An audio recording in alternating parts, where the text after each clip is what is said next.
Mental health is often an issue that is ignored and hidden in our society. At present, I will face for a problem that is too often cancelled and misunderstood self-harm. Self-harm is no small matter. It is serious mental health problem can endanger one's life. According to statistics in the United States, more than one-third of the population in Indonesia have injured themselves by some 36% and about 20-21% in teenagers and 19% of them are teenage girls. It is also often overlooked, since it is still considered taboo and less understood. Many cases of self-harm that are neither detected nor adequately handled.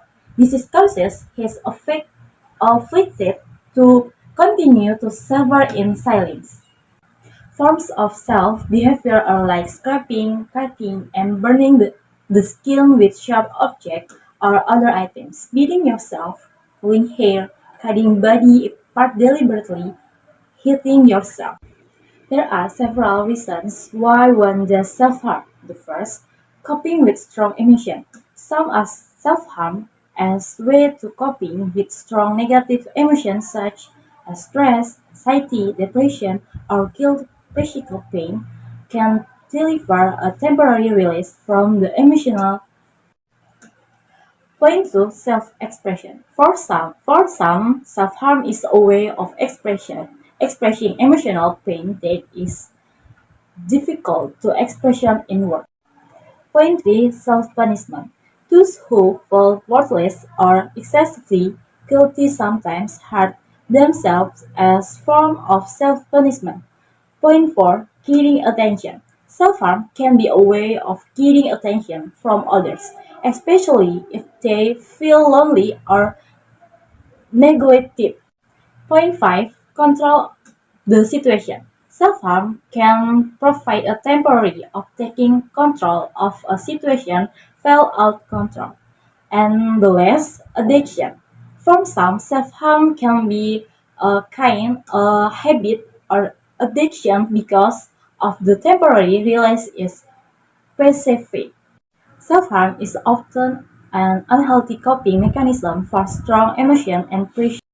It doesn't mean the person who did intended to kill himself. The motivation is more about seeking a temporary release from emotion.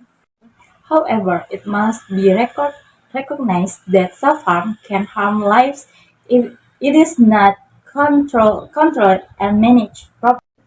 Dangers such as infection, massive blood loss, or permanent injury can result. On the other hand, if insuperable causes problems, self-harm can become addictive and self-destructive activities even worse. In some cases, severe and unrestrained self-harm can increase the risk of attempt suicide, especially with severe depression or a desire to end one's life. Each one is a cry for attention and affection, not punishment, but acceptance and support needed to restore self-esteem and overcome emotional anguish. Let's break the stigma and build a better understanding of self-harm. It is not a sign of weakness, but a cry for help in the face of deep emotional difficulties. Together, we could create a more understanding environment and support for the those struggle with self-harm.